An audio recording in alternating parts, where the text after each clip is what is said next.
Pemirsa, pelaksana tugas Gubernur Aceh Nova Iriansah meninjau progres pembangunan jembatan di Kilangan Aceh Singkil. Jembatan penghubung antara Kecamatan Singkil dengan Kecamatan Kuala Baru tersebut nantinya akan menjadi jembatan terpanjang di Provinsi Aceh. PLT Gubernur Aceh Nova Iriansah didampingi Bupati Aceh Singkil Dul Mursrid meninjau proyek pembangunan jembatan Kuala Baru. Jembatan Kilangan ini adalah jembatan terpanjang di Aceh dengan panjang rangka baja 400 meter, opriknya 80 dan 60 meter.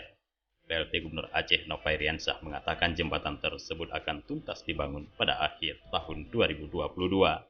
Nantinya jembatan tersebut juga akan terhubung langsung dengan ruas jalan Kuala Baru Aceh Singkil hingga ke Trumon Aceh Selatan yang akan dibangun dengan skema penganggaran tahun jamak atau multi-year pada akhir tahun ini.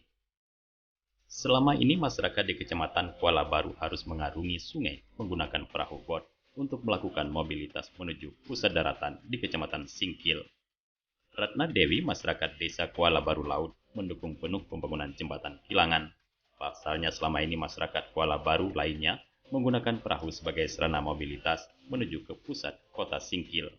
Tak hanya itu, Ratna juga berharap agar pembangunan jalan tembus dari Trumon Aceh Selatan hingga Kuala Baru dapat segera dikerjakan, sehingga jalan tersebut nantinya akan terhubung langsung dengan jembatan Kilangan. Pembangunan jembatan Kilangan dan jalan dari Kuala Baru hingga Trumon menjadi impian sejak lama masyarakat di Aceh Singkil. Jembatan dan jalan tembus tersebut mampu menjadi solusi untuk membebaskan Aceh Singkil dari daerah yang terisolir. Dari Aceh Singkil, Tim Liputan Aceh TV melaporkan.